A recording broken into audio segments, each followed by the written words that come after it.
अस्सलामुअलैकुम वरहमतुल्लाहि वबरकातुहू।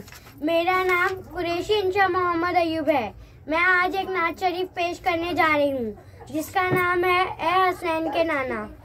या नबी नजर करम फरमाना, या नबी नजर करम फरमाना, ए हसनैन के नाना, ए हसनैन के नाना, ए हसनैन के नाना, ए हसनैन के नाना।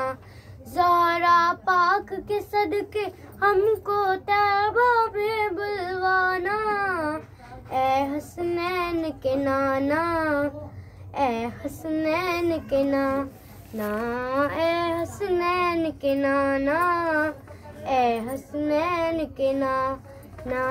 आपके दर का हूँ मैं भिखारी, आप है मेरे आका। सारे रिश्ते नातों से है प्यारा अपना नाता।